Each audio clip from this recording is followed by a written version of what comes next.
খলিফা মনসুর তখন তো রাগান্বিত অবস্থায় ছিল, চাবুক দিয়া বাড়ি মারছে, এখন তো রাগ নাই। এখন চিন্তা করে কাজটা বড় খারাপ হয়েছে, অনুশোচনা বোধ জাগ্রত হয়েছে, কিন্তু নিজে গিয়ে ক্ষমা চাইবে লজ্জা লাগতেছে। নিজে না গিয়ে নিজের একজন বিশ্বস্ত মানুষকে পাঠায় দিল, যাও আমার পক্ষ থেকে ইমাম আবু হানিফার কাছে ক্ষমা চেয়ে আসো। লোকটার হাতে এক থলে স্বর্ণ মুদ্রা দিয়া পাঠায় দিল, যাও। লোকটা এবার ইমাম আবু হানিফার কাছে এসে বলে, ইমাম, খলিফা তার কর্মের জন্য লজ্জিত, আপনার কাছে ক্ষমা প্রার্থী, ক্ষমা করে দেন।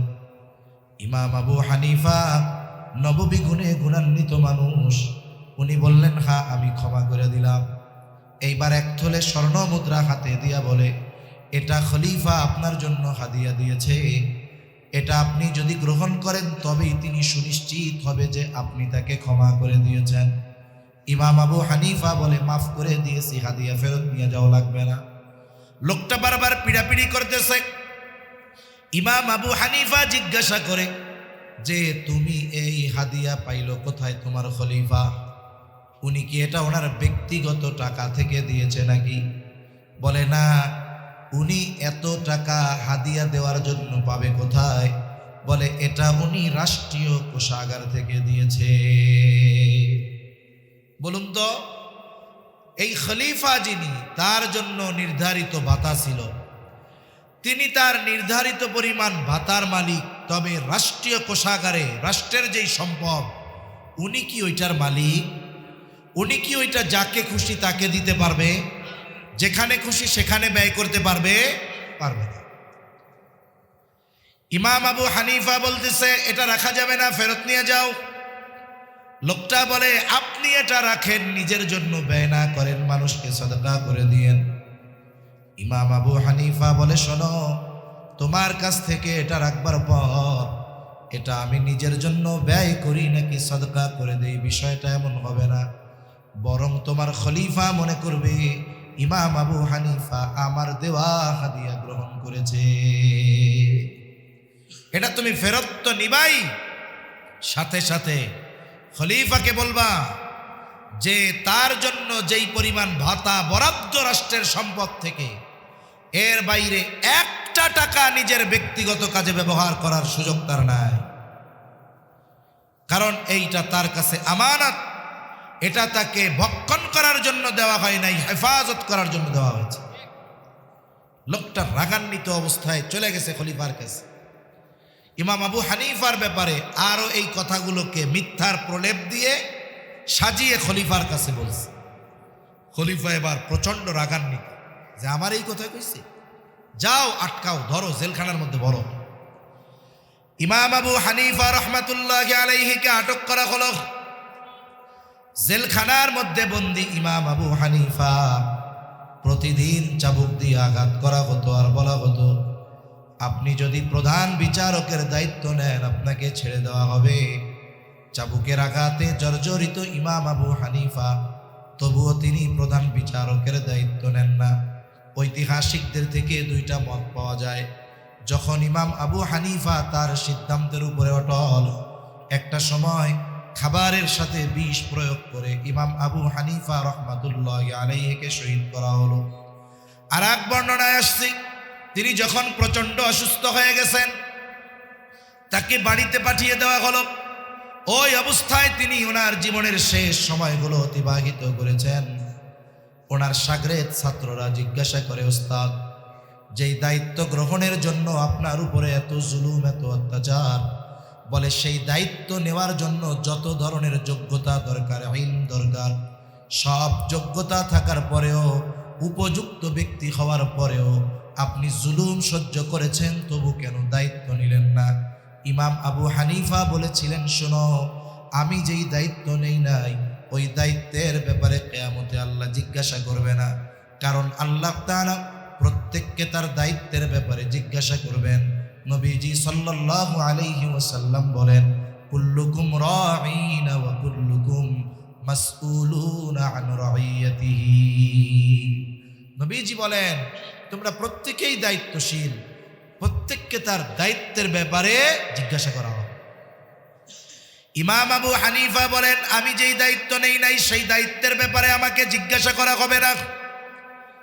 তবে যদি আমি প্রধান বিচারকের দায়িত্ব গ্রহণ করি, বলে এই দায়িত্ব নেবার পর আমার দ্বারা যদি কোনো দায়িত্বের পালনের ক্ষেত্রে ত্রুটি বিচ্যুতি হয়ে যায়, কিয়ামতের দিন আল্লাহ তাআলার সামনে আমাকে বিচারের কাঠগড়ায় দাঁড়ানো লাগবে।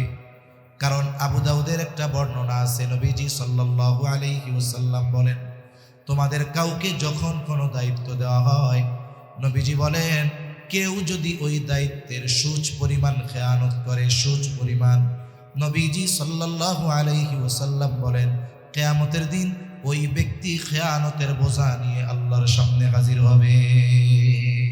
পর্দার অন্তরালে অবস্থানরতা সম্মানিতা শ্রদ্ধা মা ও বোন, আল্লাহ রাব্বুল আলামিনের দরবারে অগণিত শুকর যে মহান মালিক হায়াতে বরকত দিয়ে সুস্থ রেখে বিজ্ঞ উলামা হযরতদের জবান থেকে খুবই গুরুত্বপূর্ণ কথা ধারাবাহিকভাবে আপনারা শ্রবণ করতেছিলেন।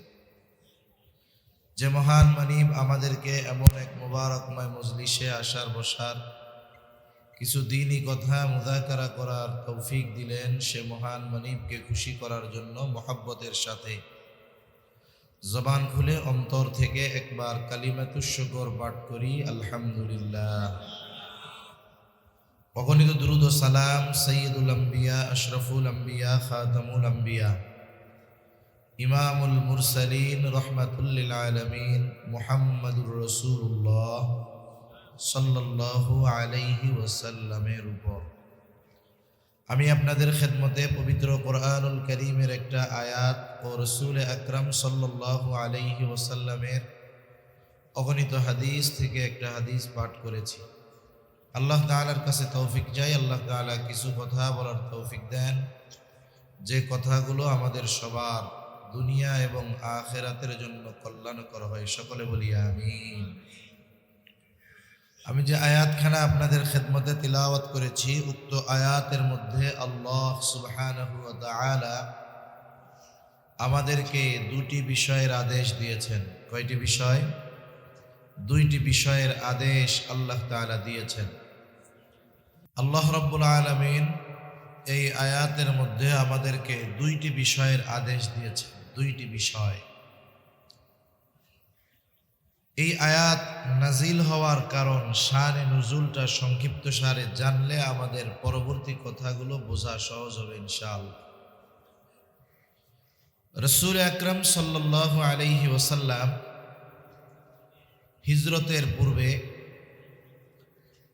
একবার বাইতুল্লাহর ভিতরে ঢোকার ইচ্ছা পোষণ করলেন। জাহেলিয়াতের সময়ও মক্কাবাসীর মধ্যে দুইটি দায়িত্ব সবচাইতে সম্মানের দায়িত্ব বলে বিবেচিত হইত। একটা হলো হাজীদেরকে পানি পান করানোর দায়িত্ব। ওই সময় হাজীদের পানি পান করাতেন রাসূল আকরাম সাল্লাল্লাহু আলাইহি ওয়াসাল্লামের চাচা হযরত আব্বাস রাদিয়াল্লাহু তাআলা আনহু। আর বাইতুল্লাহর চাবি বহনের দায়িত্ব ছিল ওসমান ইবনে তালহার হাতে। ওসমান ইবনে তালহা প্রতি সোম এবং বৃহস্পতিবার বাইতুল্লাহর দরজা খুলে দিতেন, সকলের জন্য উন্মুক্ত থাকত, সকলে ভেতরে যাইতে পারত। অন্য সময়ে যদি কারো ভেতরে যাওয়ার ইচ্ছা হতো, ওসমান ইবনে তালহার কাছ থেকে চাবি নিয়ে খুলে এরপরে ভিতরে যাওয়া লাগত। হিজরত পূর্বকালীন সময় রাসূলুল্লাহ সাল্লাল্লাহু আলাইহি ওয়াসাল্লাম একবার ভেতরে যাওয়ার ইচ্ছা পোষণ করলেন, ওসমান ইবনে তালহার কাছে চাবি চাইলেন। ওসমান ইবনে তালহা তখনও কাফের। স্বাভাবিক মক্কি জিন্দেগি, মুসলমানদের উপরে কত জুলুম অত্যাচার, এটা সকলেরই জানা আছে। ওসমান ইবনে তালহা নবীজি সাল্লাল্লাহু আলাইহি ওয়াসাল্লামকে তো চাবি দিলই না, বরং রাসূল আকরাম সাল্লাল্লাহু আলাইহি ওয়াসাল্লামকে বিভিন্ন কথার দ্বারা কষ্ট দিতে লাগলো। নবীজি সাল্লাল্লাহু আলাইহি ওয়াসাল্লাম ওসমান ইবনে তালহাকে বললেন, ওসমান, আজকে আমি চাবি চাইলাম, তুমি আমাকে চাবি দিলা না। একটা দিন আসবে যখন এই চাবি আমার হাতে থাকবে এবং এই চাবি বহনের দায়িত্ব আমি যাকে খুশি তাকে দেব। ওসমান ইবনে তালহা বলতেছে, যদি কখনো এমনটা হয় তাহলে কুরাইশদের আর মান সম্মান থাকবে না। নবীজি সাল্লাল্লাহু আলাইহি ওয়াসাল্লাম বললেন যে যেই দিন আমার হাতে চাবি আসবে সেই দিন কুরাইশদের সম্মান আরো বেড়ে যাবে। ওসমান ইবনে তালহা বলেন যে ওই সময়ের পারিপার্শ্বিক অবস্থায় মনে হচ্ছিল এটা অসম্ভব, কিন্তু এরপরেও যিনি এই কথা বলেছেন যে চাবি একদিন আমার হাতে আসবে, তিনি গোটা হায়াতে একটা মিথ্যা কথাও বলেননি। লম্বা কথা সংক্ষিপ্ত সারে বলতেছি, মক্কা বিজয় হলো, রসুল আকরাম সাল্লাল্লাহু আলাইহি ওয়াসাল্লামের হাতে বাইতুল্লাহর চাবি। ওসমান ইবনে তালহা হুদাইবিয়ার সন্ধির পরে ওই সময় ঈমান এনেছে, এখন ঈমানদার। রসুল সাল্লাল্লাহু আলাইহি ওয়াসাল্লাম বাইতুল্লাহে ঢুকলেন। বাইতুল্লাহর মধ্য থেকে মূর্তিগুলাকে ভেঙে পরিষ্কার করা হলো। কাবার চত্বরে সবাই বসা। হযরত আলী রাদিয়াল্লাহু তাআলা, আব্বাস রাদিয়াল্লাহু তাআলা আনহু বলতেছে যে এই চাবি বহনের দায়িত্ব আমাদের কাছে এখন থেকে থাক। কিন্তু রাসূলুল্লাহ সাল্লাল্লাহু আলাইহি ওয়াসাল্লাম এই চাবি বহনের দায়িত্ব কাকে দিবেন? আল্লাহর নির্দেশ যার ব্যাপারে তাকেই দিবেন। কারণ অতীতে দীর্ঘকাল ধরে ওসমান ইবনে তালহা তার পূর্বপুরুষদের হাতে বাইতুল্লাহর চাবি ছিল। রসুল আকরাম সাল্লাল্লাহু আলাইহি ওয়াসাল্লাম এখন যার হাতে তুলে দিবেন তিনি বাইতুল্লাহর চাবি বহনের দায়িত্ব গ্রহণ করবেন। ওসমান ইবনে তালহা চিন্তা করতেছে, যদিও মুসলমান হয়েছি কিন্তু এই চাবি বহনের দায়িত্ব আর হয়তো আমি পাবো না। কিন্তু আল্লাহ তাআলা এই সূরাতুন নিসার 58 নম্বর আয়াত নাজিল করে মূলত এই দায়িত্ব পুনরায় ওসমান ইবনে তালহার হাতে প্রদান করার নির্দেশ আল্লাহ তাআলা দিলেন। এখানে কয়েকটি বিষয় এর দ্বারা সামনে চলে আসে। এক নম্বর বিষয়, ওসমান ইবনে তালহা রাসূল আকরাম সাল্লাল্লাহু আলাইহি ওয়াসাল্লামকে বাইতুল্লাহর মধ্যে ঢুকতে দেয় নাই। যেই বাইতুল্লাহ নবীজিকে ঢুকতে দেওয়া হয় নাই সেই বাইতুল্লাহর চাবি নবীর হাতে। রাসূলুল্লাহ সাল্লাল্লাহু আলাইহি ওয়াসাল্লাম পুনরায় যদি এই চাবি বহনের দায়িত্ব ওসমান ইবনে তালহার হাতে আবার দেন, এর দ্বারা রাসূল আকরাম সাল্লাল্লাহু আলাইহি ওয়াসাল্লামের শ্রেষ্ঠত্ব, মহানুভবতার পরিচয় প্রকাশ পায়। ঠিক কিনা বলেন? আমরা যদি কারো দ্বারা কোনো বিষয়ে কষ্ট পাই, ও যতই ভালো হোক, ওইটা আমরা মনে রাখি, ওটা মনে রেখে আমরা প্রতিশোধ নেওয়ার চেষ্টা করি। স্বাভাবিকভাবে নবীজি সাল্লাল্লাহু আলাইহি ওয়াসাল্লাম এই চিন্তা তো করেনি নাই, বরং ওসমান ইবনে তালহার হাতে আল্লাহর নির্দেশে চাবি প্রদান করে বললেন, ওসমান, এই চাবি বহনের দায়িত্ব শুধু তোমার হাতে আজকে নয়, কিয়ামত পর্যন্ত এই সম্মানজনক দায়িত্ব ধারাবাহিকতার ক্রমান্বয়ে তোমার বংশের উপরেই অর্পিত থাকবে। সুবহানাল্লাহ। তাহলে এই চাবি প্রদানের মাধ্যমে নবীজি সাল্লাল্লাহু আলাইহি ওয়াসাল্লামের মহানুভবতার পরিচয় আবার পুনরায় মক্কাবাসী দেখতে পারল। 2 নম্বর, এই আয়াতের মধ্যে খুবই গুরুত্বপূর্ণ কয়েকটি বিষয়ের খবর আল্লাহ তাআলা দিয়েছেন। 1 নম্বর বিষয়, এই আয়াতের মধ্যে দায়িত্বকে আমানত বলে অভিহিত করা হয়েছে। 2 নম্বর বিষয়, বলে এই আয়াতে আল্লাহ সুবহানাহু ওয়া তাআলা আমানত শব্দটা বহুবচন ব্যবহার করেছেন। আমানাত, এর দ্বারা আল্লাহ সুবহানাহু ওয়া তাআলা এই বিষয়টাও আমাদেরকে জানিয়ে দিলেন যে আমানত একটি দুইটি বিষয়ের মধ্যে নয়, বরং আমানত বহু বিষয়ের মধ্যে রয়েছে। এই দুইটি বিষয় সামনে রাখলে পরবর্তী কথা অল্প সময় বোঝা সহজ হবে ইনশাআল্লাহ। আল্লাহ তাআলা এই আয়াতে কি বলেন? আল্লাহ তাআলা বলেন, ইন্নাল্লাহা ইয়া'মুরুকুম আন তু'আদ্দুল আমানাতি ইলা আহলিহা। আল্লাহ রাব্বুল আলামিন বলেন, নিশ্চয়ই তিনি তোমাদের আদেশ দিচ্ছেন আন তু'আদ্দুল আমানাতি ইলা আহলিহা, যে আমানত তার হকদারের কাছে ফিরায়া দাও। ওয়া ইযা হাকামতুম বাইনান নাসি আন তাহকুমু বিল আদল, আর যখন তোমরা মানুষের মধ্যে বিচার আচার করবা, ন্যায় বিচার করবা, এক নম্বর আদেশ আমানত তার হকদারের কাছে ফিরায়া দাও। যেহেতু এই আয়াতে আল্লাহ তাআলা দায়িত্বকে আমানত বলে অভিহিত করেছেন, সাথে সাথে এটাও জানিয়ে দিয়েছেন আমানত এক দুইটা জিনিসের মধ্যে নয়, বরং বহু জিনিসের মধ্যে আমানতদারিতা হয়।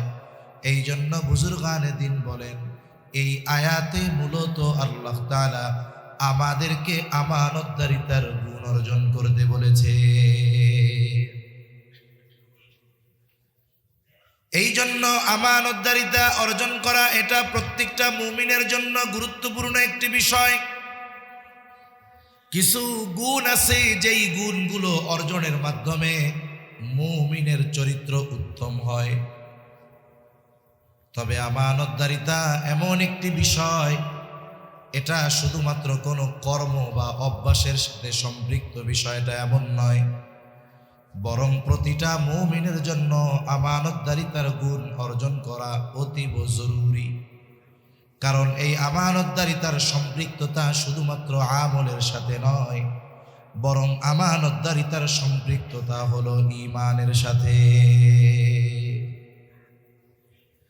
কোন মানুষের যদি ঈমান পরিপূর্ণ থাকে, ত্রুটি মুক্ত থাকে, আমল যদি কম হয়, বলে ওই আমল নাজাতের জন্য যথেষ্ট হতে পারে। নবীজি সাল্লাল্লাহু আলাইহি ওয়াসাল্লাম বলেন, আখলিস দীনাকা ইয়াকফিকাল আমালুল কলিল, তোমার ঈমান খাঁটি করো, অল্প আমল নাজাতের জন্য যথেষ্ট হবে। বলে ঈমান খাঁটি করার জন্য যত গুণাবলী দরকার, এর মধ্যে অন্যতম একটি গুণ হলো আমানতদারিতা। এই জন্য আমানতদারিতার সম্পৃক্ততা হলো ঈমানের সাথে। আর আমানতদারিতা এটা হলো মুমিনের ভূষণ, আর আমানতের খেয়ানত করা এটা হলো মুনাফিকের অন্যতম আলামা। রাসূলুল্লাহ সাল্লাল্লাহু আলাইহি ওয়াসাল্লাম আমাদেরকে মুনাফিকের আলামতগুলো জানিয়ে দিয়েছেন। এগুলো খুব ডেঞ্জারাস। বলে মুনাফিকের আলামত যদি কোনো মুমিনের মধ্যে বিস্তার লাভ করে, এটা তার ঈমানকে নষ্ট করে দিতে পারে। এজন্য মুনাফিকের আলামতগুলো যদি আমাদের মধ্যে থাকে, আলামতগুলো আমাদের থেকে বের করা দরকার। একটা লোক, তার হাতের মধ্যে ক্যান্সারের জীবাণু ধরা পড়েছে আঙ্গুলে। ডাক্তার তাকে বললেন, আপনার আঙ্গুলে এখানে তো ক্যান্সারের জীবাণু ধরা পড়েছে, এখন যদি আপনার গোটা দেহ বাঁচাতে হয় আঙ্গুল কেটে ফেলতে হবে। বলেন তো কোনো ব্যক্তি এমন আছে নাকি ডাক্তারকে বলবে, ডাক্তার জীবন চলে যায় যাক, তবু আঙ্গুল কাটা যাবে না? বলবে? বলবে হাত চলে যায় যাক, যেন বাইসা থাকি। কারণ এই জীবাণু হাতের থেকে এক সময় আস্তে আস্তে গোটা দেহে ছড়িয়ে যাবে। বলে এটা মানুষের জীবন ধ্বংসের কারণ হয়ে যেতে পারে।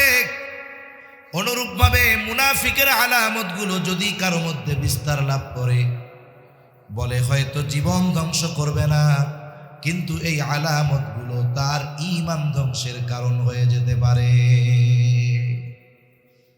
এজন্য মুনাফিকের আলামত যদি কারো মধ্যে থাকে, আমরা বের করে ফেলব। আলামতগুলো কি এটা সবার জানা আছে, এরপরে আমরা একটু মুজাকারা করি। এক নম্বর আলামত মুনাফিকের, বলে যখন কথা বলে মিথ্যা কথা বলে। দুই নম্বর আলামত, ইদা ওয়াদা আখলাফা, ওয়াদা করলে ওয়াদা খেলাফ করে। ইদা তুমিনা খানা, আমানতের খেয়ানত করে। আর একটা বর্ণনায় আরো একটা আসছে, ওয়া ইদা তাখাসামা ফাজারা, বলে মুনাফিকের যদি কারো সাথে ঝগড়া বিবাদ হয় বকাঝকা শুরু করে দেয়। বলে এগুলো হলো মুনাফিকের আলামত।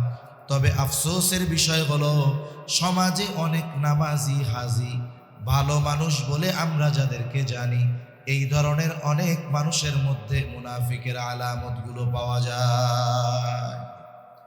জীবন বাঁচাতে যেমন আঙ্গুল কাটতে আমি আপনি দ্বিধা দ্বন্দ্বের মধ্যে পড়ি না, অনুরূপভাবে ঈমান বাঁচানোর জন্য মুনাফিকের আলামতগুলো থেকে বাঁচার দরকার আছে না নাই? আল্লাহ আমাদের বেঁচে থাকার তৌফিক দান করেন। এই আলামতগুলোর মধ্যে একটি আলামত, ইদা তুমিনা খানা, আমানতের খেয়ানত করা। রাসূল আকরাম সাল্লাল্লাহু আলাইহি ওয়াসাল্লাম আমানতদারিতার ব্যাপারে বলেন, লা ঈমানা লিমান লা আমানাতা লা। নবীজি বলেন, যার মধ্যে আমানতদারিতা নাই তার ঈমান নাই। তাহলে একজন প্রকৃত মুমিনের ঈমানের অবিচ্ছেদ্য একটি অংশ হলো আমানতের হেফাজত করা। অনেক মানুষ, ভালো মানুষ, শুধুমাত্র আমানতদারিতার ব্যাপারে স্বচ্ছ ধারণা না থাকার কারণে এ মানুষগুলো নিজের অজান্তে আমানতের খেয়ানত করে, সে টেরও পায় না। এজন্য কয়েকটি বিষয় আমরা আমানতদারিতার সম্পর্কে জানব। সব বিষয়গুলো একসাথে বলার মতো সময় অবস্থা নাই, সাথে সাথে অনেকগুলো হলে একসাথে মনে রাখাও আমাদের জন্য কঠিন। এজন্য যেই কয়েকটি জানব, মনে রাখার চেষ্টা করব, বাস্তবে আমলে পরিণত করার চেষ্টা করব। আল্লাহ তৌফিক দান করেন। তাহলে আমানতদারিতা কোন কোন জিনিসের মধ্যে হয়? আল্লাহ তাআলা তো জানিয়ে দিয়েছেন আয়াতের মধ্যে। আমানত শব্দটিকে বহুবচন উল্লেখ করার মাধ্যমে যে আমানত অনেক জিনিসের মধ্যে হয়। এক নাম্বার, লেনদেনের মধ্যে হয় আমানতদারিতা। লেনদেন সংক্রান্ত বিষয়টা কম বেশি আমাদের সকলের জানা আছে। আমরা বুঝি যে আমার কাছে কেউ যদি কোনো বস্তু আমানত রাখে, কোনো সম্পদ যদি আমানত রাখে, সাধারণভাবে এটা আমার দায়িত্ব ওই সম্পদ হেফাজত করে যথাসময়ে হকদারের কাছে ফিরাইয়া দেওয়া। এই জন্য আমানতদারিতার বিষয় বলে লেনদেনের মধ্যে হয়। লেনদেন সংক্রান্ত বিষয় যেহেতু আমাদের কম বেশি জানা আছে, আমি এই বিষয়টা লম্বা করব না। তবে এতটুকু খেয়াল আমাদের রাখতে হবে, আমার আপনার কাছে যদি কারো আমানত থাকে, আমানত সেটা সম্পদ হতে পারে, সেটা জমি হতে পারে। বলে যে মালিক সে যদি নাও জানে, ভুলেও যদি যায়, আল্লাহ তাআলার আদেশ ওই হকদারের আমানত তার কাছে ফিরিয়ে দেওয়ার দায়িত্ব আল্লাহ তাআলা আমাদেরকে দিয়েছে। অনেক সময় অন্যের হক আমাদের কাছে থাকে, যার হক তার হয়তো মনে নাই অথবা জানা নাই। আমরা কি করি? যেহেতু তার মনে নাই, জানা নাই, আমি নিশ্চিত এটার মালিক সে। এখন কি করে? বলে মনে করে ও যেহেতু জানে না, মনেও নাই, তাইলে থাক, এটা আমি রাইখাই দিই। এটা করার সুযোগ আছে? এটা করার সুযোগ নেই। এজন্য লেনদেন সংক্রান্ত বিষয় আমরা এমনিতেই সাফ থাকব। কোনো মানুষের হক, সেটা আমানত হোক, সাধারণ হক হোক, আমরা এই চিন্তা রাখবো যে আমার কাছে কেউ কিছু পাওনা থাকবে আর আমি আল্লাহর সামনে হাজির হব, এটা যেন না হয়। রাসূল আকরাম সাল্লাল্লাহু আলাইহি ওয়াসাল্লাম দুনিয়া থেকে চলে যাওয়ার অল্প কয়েকদিন আগে মসজিদে নববীর ভিতরে সব সাহাবা একরামকে একত্রিত করেছেন। কি বলতেছে? উদ্দেশ্য হলো, নবীজি বলেন, তোমরা যদি কেউ আমার কাছে কোনো কিছু পাও না থাকো, তাহলে সেটা আমার কাছ থেকে চেয়ে নাও। কেন? নবীজি সাল্লাল্লাহু আলাইহি ওয়াসাল্লাম বলেন, আমি চাই না কেউ আমার কাছে কিছু পাও না থাকবে আর আমি এই অবস্থায় আল্লাহ তাআলার সাথে মিলিত হব, এটা আমি চাই না। এজন্য এই দুনিয়া থেকে যাওয়ার সময় আমাদেরও চিন্তা ভাবনা এরকম থাকতে হবে, এই দুনিয়ায় আমার আপনার কাছে কেউ যেন কোনো ধরনের হক প্রাপ্য না থাকে। সেটা হতে পারে অর্থগত দিক দিয়ে, এটা হতে পারে আচরণগত দিক দিয়ে। আমরা শুধু মানুষের সম্পদ কুক্ষিগত করে হক নষ্ট করি এমনটা নয়, বরং মানুষের সাথে খারাপ আচরণের মাধ্যমেও আমরা মানুষের হক নষ্ট করি। এজন্য রাসূল সাল্লাল্লাহু আলাইহি ওয়াসাল্লাম হাদিসের মধ্যে বলেন, তোমরা ওই দিবসকে ভয় করো যেই দিন আল্লাহ তাআলা বাদী বিবাদীর মধ্যে ফয়সালা করে দিবে। নবীজি সাল্লাল্লাহু আলাইহি ওয়াসাল্লাম বলেন, কেউ যদি দুনিয়াতে কাউকে অন্যায়ভাবে কথার দ্বারাও একটা কষ্ট দিয়ে থাকে, কিয়ামতের দিন ওই বিষয়টারও ফয়সালা যিনি করবেন তিনি কে? সেজন্য আমরা কাউকে কথার দ্বারাও কারো হক নষ্ট করব না। আল্লাহ তৌফিক দান করেন। আর আমানতদারিতার ব্যাপারে এটা তো সর্বোচ্চ সচেষ্ট আমাদের থাকতে হবে। তাহলে 1 নাম্বার আমরা আমানতদারিতা অর্জন করব লেনদেনের মধ্যে। 2 নাম্বার বলে কথাও কিন্তু আমানত হয়, শুধু টাকা পয়সাই সম্পত্তি আমানত হয় তা নয়, কথাও আমানত হয়। নবীজি সাল্লাল্লাহু আলাইহি ওয়াসাল্লাম বলেন, ইযা হাদাসার রাজুলু সুম্মা ইলতাফাতা ফাহিয়া আমানাতুন। নবীজি সাল্লাল্লাহু আলাইহি ওয়াসাল্লাম বলেন, যখন কোনো মানুষ কথা বলে আর এদিকে সেদিকে তাকায়, নবীজি বলেন এই কথাটা সে যার কাছে বলল ফাহিয়া আমানাতুন, ওই কথাটা তার কাছে আমানত হয়ে যায়। সাধারণভাবে কোনো মানুষ যদি কথা বলার সময় ডানে বামে এদিকে সেদিকে তাকায়, আমি আপনি কি বুঝতে পারি? যে ওই ব্যক্তি চায় না তার কথাটা আমি ব্যতীত অন্য কেউ শুনতে পাক। কিন্তু আমাদের অবস্থা পরিপূর্ণ এর ব্যতিক্রম। কোনো ব্যক্তি যদি আমার আপনার কাছে কোনো কথা বলার পরে এই কথা বলে যে দেখুন কথাটা শুধুমাত্র আপনাকে বললাম, আপনি আর কাউরে বললেন না। কারণ মানব জীবনে মানুষের এমন কিছু কথা আছে যেই কথাগুলো যদি সমাজের মানুষ জানতে পারে তাহলে সে লজ্জা পাবে, মানুষের সামনে যেতে সেই ইতস্তত করবে। হতে পারে মানুষের ব্যক্তিগত জীবনে এরকম অনেক বিষয় থাকতে পারে কি পারে না, অনেক বিষয় মানুষের জীবনে থাকতে পারে যে যেই জিনিসটা তার সম্মানের সাথে সম্পৃক্ত হতে পারে। মনে করেন তার ঘরে স্ত্রী ভালো না, তার সন্তানেরা কথা শোনে না, তার পরিবারের মানুষ তার উপরে টর্চার করে, এটা হতে পারে। দেখা যাবে বাহিরে সে খুব প্রভাবশালী ব্যক্তি, কিন্তু ভেতরে ঘরের মধ্যে সে একজন মাজলুম। বাহিরে মানুষ তাকে দেখলে ভয় পায়, আর সে ঘরের মধ্যে ঢুকলে ভয় পায়। আছে না এরকম? আছে। এখন মনে করেন এই যে অভ্যন্তরীণ কষ্ট, এটা গোপন রাখবে কতদিন? চাপিয়ে রাখলে স্ট্রোক করবে। এখন সে কি করে?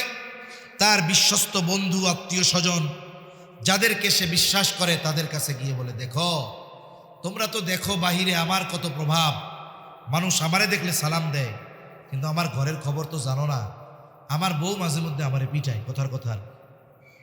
এখন বলেন তো এই কথা কি মানুষের সামনে বলা যায়?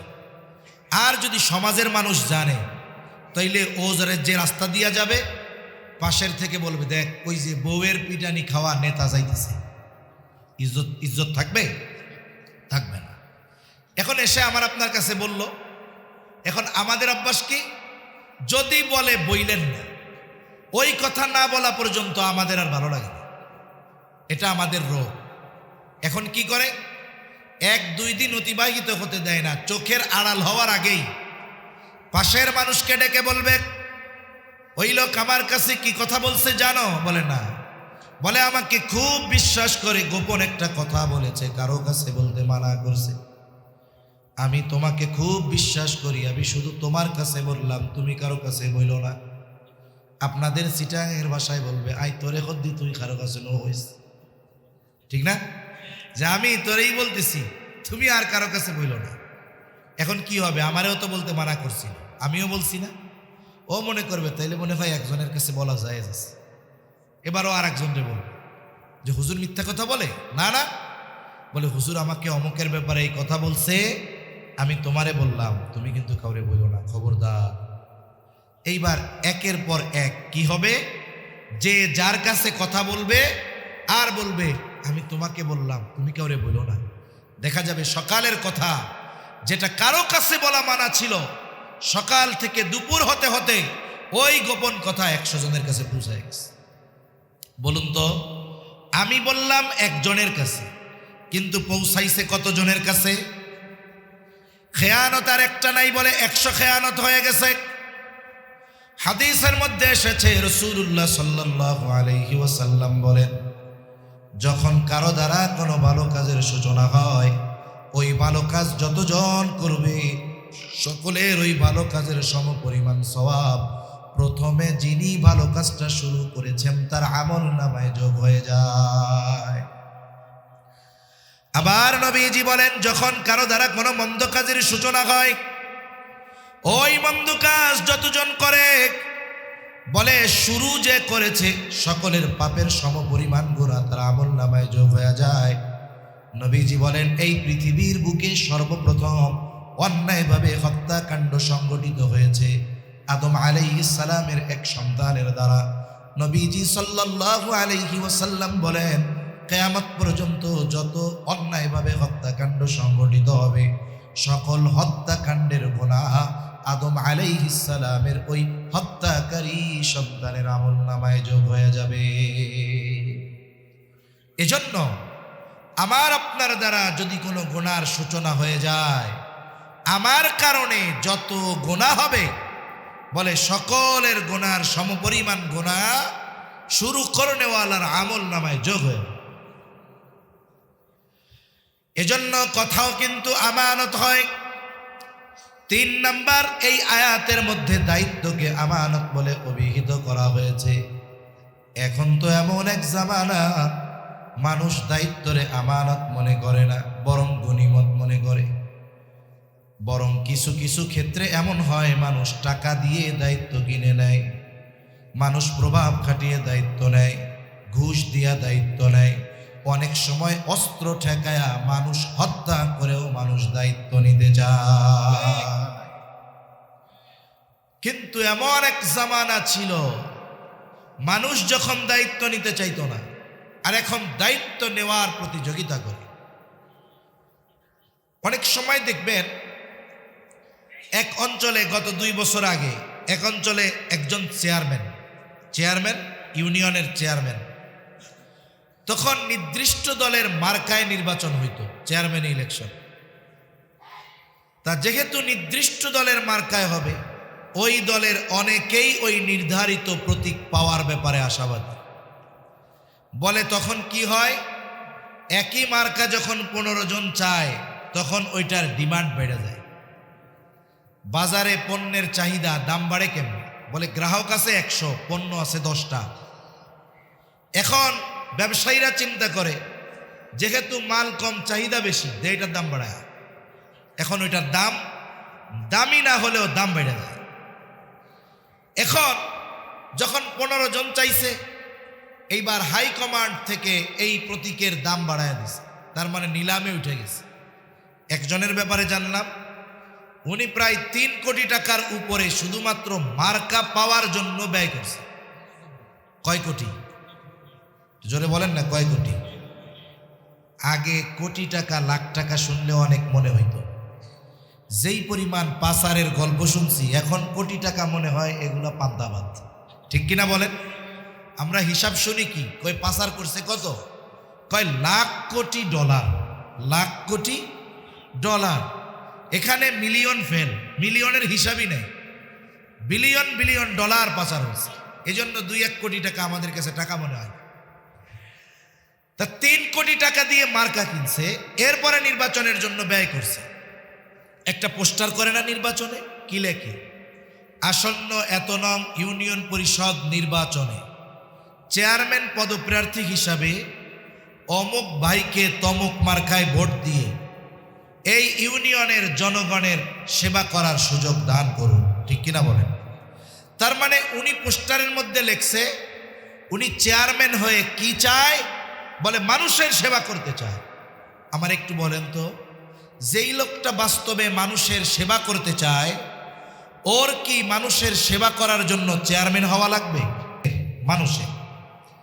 তা এজন্য মেম্বার থেকে নিয়ে প্রেসিডেন্ট পর্যন্ত প্রত্যেকেরই মাস শেষে নির্দিষ্ট একটা ভাতা আছে। ইংল্যান্ডের প্রধানমন্ত্রীরও ভাতা আছে। তা উনি বলেন, আমাকে যেই ভাতা দেওয়া হয় প্রধানমন্ত্রীর দায়িত্ব পালনের জন্য, এটা দিয়ে আমার ফ্যামিলি চলে না। আমি আমার ব্যবসায় সময় দিতে পারতেছি না, আমার প্রফিট আসতেছে না, যার কারণে আমার ফ্যামিলি চালানো কষ্টকর হয়ে যাচ্ছে। খবরটা পড়লাম আর চিন্তা করলাম যে বেটা, তোমার নসিব বড় খারাপ। তুমি ইংল্যান্ডের মতো দেশে জন্ম নিছো, এই জন্য তুমি বাংলাদেশে চলে আসো, তোমার প্রধানমন্ত্রী হওয়া লাগবে না। কোনো মতে কষ্ট করে যদি 5 বছর মেম্বার হইতে পারো, তোমার সামনের হায়াতের জন্য আর টেনশন করা লাগবে না, টাকার পাহাড় হয়ে যেতে পারো। ঠিক কিনা বলে? তাহলে চিন্তা করে দেখুন, এরা দায়িত্বকে গনিমত মনে করেছে, আমানত মনে করে নাই বিধায় রাষ্ট্রের সম্পদ। একটা কবিতা আছে না, আমরা ছোটবেলায় পড়েছি, ওই দেখা যায় তাল গাছ, ওই আমাদের গা, ওইখানেতে বাস করে কানা বগির ছা, ও বগি তুই খাস কি, পুঁটি মাছ চাষ কি, বলে না পান্থা ভাত চাষ কি খাস কি, বলে পান্থা ভাত খাই না চাই না, পুঁটি মাছ পাই না, একটা যদি পায় অমনি দইরা ঘা পুষ ঘুপুস খাই। আমাদের দেশের দায়িত্ব যখন কেউ পায়, ওই যে ঘাপুস ঘুপুস করে যা পায় সব খায়। ঠিক কিনা বলেন? অথচ একটা সময় মানুষ দায়িত্বকে আমানত মনে করত। আমাদের কলিজার টুকরা ইমাম আজম আবু হানিফা রহমাতুল্লাহি আলাইহি, খলিফা মনসুর ইমাম আবু হানিফা রহমাতুল্লাহি আলাইহিকে বলতেছে, ইমাম, প্রধান কাজীর পদ শূন্য, প্রধান বিচারকের পদ শূন্য, আপনি প্রধান বিচারকের দায়িত্ব নেন। ইমাম আবু হানিফা রহমাতুল্লাহি আলাইহি খলিফার প্রস্তাব সরাসরি প্রত্যাখ্যান করলেন, ফিরাইয়া দিলেন যে না, এই দায়িত্ব আমি নিতে পারবো না। খলিফা সবার সামনে প্রস্তাব দিয়েছে, সবার সামনে তিনি প্রস্তাব ফিরাইয়া দিয়েছেন। খলিফার ইগোতে লাগছে, আত্মমর্যাদায় লেগেছে, হাতের মধ্যে চাবুক, বলে চাবুক দিয়া ইমাম আবু হানিফার গায়ে একটা বাড়ি মেরে দিয়েছে রাগে। খলিফা মনসুর রাজপ্রাসাদে ফিরে গেল। খলিফা মনসুরের চাচা বলে, মনসুর, কাজটা তুমি ভালো করো নাই, ইমাম আবু হানিফার গায়ে চাবুক দিয়ে বাড়ি মেরেছো, কাজটা ভালো হয় নাই, তার কাছে তুমি ক্ষমা চাও, মাফ চাও। একটা বিষয় হলো, মানুষ যখন রাগান্বিত অবস্থায় থাকে সে অনেক কিছু করে ফেলতে পারে, সিদ্ধান্ত নিতে পারে, কিন্তু দেখা যাবে ওই ব্যক্তি যখন রাগ ঠান্ডা হয়ে যাবে, ওই রাগান্বিত অবস্থার সিদ্ধান্ত কথার জন্য সে নিজেই লজ্জিত হয়ে যায়। এজন্য রাগান্বিত অবস্থায় কোনো সিদ্ধান্ত নিতে হয় না। হাদিসের মধ্যেও মানুষ যখন রাগান্বিত হয়ে যায় তখন সে কি করবে এর দিক নির্দেশনা আছে। কারণ শয়তান রাগান্বিত অবস্থায় তার মাধ্যমে অনেক বড় বড় সিদ্ধান্ত নিয়ে নেওয়াতে পারে, যেই সিদ্ধান্তগুলো স্বাভাবিক অবস্থায় সে কল্পনাও করে না। আমাদের দেশে গ্রাম অঞ্চল সহ শহরেও অনেক জায়গায় বিবাহ বিচ্ছেদের ঘটনা ঘটে। ঘটনার সূত্রপাত কি? বলে একেবারে ছোট্ট একটা বিষয় থেকে স্বামী স্ত্রীর মধ্যে কথা কাটাকাটি শুরু হয়েছে। একটা পর্যায়ে এটা বৃহৎ আকার ধারণ করে। রাগান্বিত অবস্থায় স্বামী তার স্ত্রীর 14 গোষ্ঠী ধরে তালাক দিয়ে দেয়। যখন তালাক দিয়ে দেয়, শয়তানের এক মিশন সাকসেসফুল। এবার শয়তান চলে যায়, মেজাজ ঠান্ডা। একটু পরে আইসা আর এক শয়তান দুইজনের একে অপরের প্রতি মহব্বত জ্বালা শুরু করে দেয়। এখন চিন্তা করে, হায়, কাজটা কি করলাম? আমার এই 2 বছরের বাচ্চাকে কে লালন পালন করবে? 4 বছরের বাচ্চাটাকে কে বড় করবে? এইবার হুজুরের কাছে চলে গেছে দৌড় দিয়া, হুজুর কি হয়েছে? বলে, আমি তো এই কাজ করে ফেলছি। কেন করছি? হুজুর, রাগের মাথায় করছি। হুজুর, এখন বলেন তো, কেউ কি তরকারি ভালো হলে, খাবারটা মজা হলে আনন্দের ঠেলায় তালাক দেয় নাকি? রাগ হলেই তো দেয়। এজন্য একটা জিনিস জীবনের মূলনীতি বানাতে হবে। বলে কি? বলে রাগান্বিত অবস্থায় কখনো কোনো সিদ্ধান্ত নেওয়া যাবে না। যে কোনো সিদ্ধান্ত নিতে হয় ভেবে চিনতে, ঠান্ডা মাথায়। আর রাগ হলে কি করব? রাগ হলে আমি দাঁড়ানো থাকলে বসে পড়ব, বসে থাকলে শুয়ে পড়ব, অজু করব, নামাজে দাঁড়িয়ে যাব। যার সাথে রাগারাগি, যাকে দেখলে রাগ হচ্ছে, আমি তার সামনে থেকে সরে যাব। আশা করা যায় এতে রাগ কমে যাবে, হয়তো অনেক বড় ভুল সিদ্ধান্ত থেকে আল্লাহ চাইলে বেঁচে যাওয়া যাবে। খলিফা মনসুর তখন তো রাগান্বিত অবস্থায় ছিল, চাবুক দিয়া বাড়ি মারছে, এখন তো রাগ নাই। এখন চিন্তা করে কাজটা বড় খারাপ হয়েছে, অনুশোচনা বোধ জাগ্রত হয়েছে, কিন্তু নিজে গিয়ে ক্ষমা চাইবে লজ্জা লাগতেছে। নিজে না গিয়ে নিজের একজন বিশ্বস্ত মানুষকে পাঠায় দিল, যাও আমার পক্ষ থেকে ইমাম আবু হানিফার কাছে ক্ষমা চেয়ে আসো। লোকটার হাতে এক থলে স্বর্ণ মুদ্রা দিয়া পাঠায় দিল, যাও। লোকটা এবার ইমাম আবু হানিফার কাছে এসে বলে, ইমাম, খলিফা তার কর্মের জন্য লজ্জিত, আপনার কাছে ক্ষমা প্রার্থী, ক্ষমা করে দেন। ইমাম আবু হানিফা নববী গুণে গুণান্বিত মানুষ, উনি বললেন, হ্যাঁ আমি ক্ষমা করে দিলাম। এইবার এক থলে স্বর্ণ মুদ্রা হাতে দিয়া বলে, এটা খলিফা আপনার জন্য হাদিয়া দিয়েছে, এটা আপনি যদি গ্রহণ করেন তবেই তিনি সুনিশ্চিত হবে যে আপনি তাকে ক্ষমা করে দিয়েছেন। ইমাম আবু হানিফা বলে, মাফ করে দিয়েছি, হাদিয়া ফেরত নিয়ে যাওয়া লাগবে না। লোকটা বারবার পিড়াপিড়ি করতেছে। ইমাম আবু হানিফা জিজ্ঞাসা করে যে, তুমি এই হাদিয়া পাইল কোথায় তোমার খলিফা? উনি কি এটা ওনার ব্যক্তিগত টাকা থেকে দিয়েছে নাকি? বলে, না, উনি এত টাকা হাদিয়া দেওয়ার জন্য পাবে কোথায়? বলে, এটা উনি রাষ্ট্রীয় কোষাগার থেকে দিয়েছে। বলুন তো, এই খলিফা যিনি, তার জন্য নির্ধারিত ভাতা ছিল, তিনি তার নির্ধারিত পরিমাণ ভাতার মালিক, তবে রাষ্ট্রীয় কোষাগারে রাষ্ট্রের যেই সম্পদ, উনি কি ওইটার মালিক? উনি কি ওইটা যাকে খুশি তাকে দিতে পারবে? যেখানে খুশি সেখানে ব্যয় করতে পারবে? পারবে না। ইমাম আবু হানিফা বলতেছে, এটা রাখা যাবে না, ফেরত নিয়ে যাও। লোকটা বলে, আপনি এটা রাখেন, নিজের জন্য ব্যয় না করেন, মানুষকে সাদকা করে দিয়েন। ইমাম আবু হানিফা বলে, শোনো, তোমার কাছ থেকে এটা রাখবার পর এটা আমি নিজের জন্য ব্যয় করি নাকি সাদকা করে দেই, বিষয়টা এমন হবে না, বরং তোমার খলিফা মনে করবে ইমাম আবু হানিফা আমার দেওয়া হাদিয়া গ্রহণ করেছে, এটা তুমি ফেরত তো নিবাই। সাথে সাথে খলিফাকে বলবা যে তার জন্য যেই পরিমাণ ভাতা বরাদ্দ রাষ্ট্রের সম্পদ থেকে, এর বাইরে একটা টাকা নিজের ব্যক্তিগত কাজে ব্যবহার করার সুযোগ তার নাই, কারণ এইটা তার কাছে আমানত, এটা তাকে ভক্ষণ করার জন্য দেওয়া হয় নাই, হেফাজত করার জন্য দেওয়া হয়েছে। লোকটা রাগান্বিত অবস্থায় চলে গেছে খলিফার কাছে। ইমাম আবু হানিফার ব্যাপারে আরো এই কথাগুলোকে মিথ্যার প্রলেপ দিয়ে সাজিয়ে খলিফার কাছে বলছে। খলিফা এবার প্রচন্ড রাগান্বিত যে আমার এই কথা কইছে, যাও আটকাও, ধরো, জেলখানার মধ্যে বড়। ইমাম আবু হানিফা রহমাতুল্লাহি আলাইহিকে আটক করা হলো। জেলখানার মধ্যে বন্দী ইমাম আবু হানিফা প্রতিদিন চাবুক দিয়ে আঘাত করা হতো আর বলা হতো, আপনি যদি প্রধান বিচারকের দায়িত্ব নেন আপনাকে ছেড়ে দেওয়া হবে। চাবুকের আঘাতে জর্জরিত ইমাম আবু হানিফা, তবুও তিনি প্রধান বিচারকের দায়িত্ব নেন না। ঐতিহাসিকদের থেকে দুইটা মত পাওয়া যায়। যখন ইমাম আবু হানিফা তার সিদ্ধান্তের উপরে অটল, একটা সময় খাবারের সাথে বিষ প্রয়োগ করে ইমাম আবু হানিফা রহমাতুল্লাহি আলাইহিকে শহীদ করা হলো। আর এক বর্ণনায় আসছে, তিনি যখন প্রচন্ড অসুস্থ হয়ে গেছেন, তাকে বাড়িতে পাঠিয়ে দেওয়া হলো। ওই অবস্থায় তিনি ওনার জীবনের শেষ সময়গুলো অতিবাহিত করেছেন।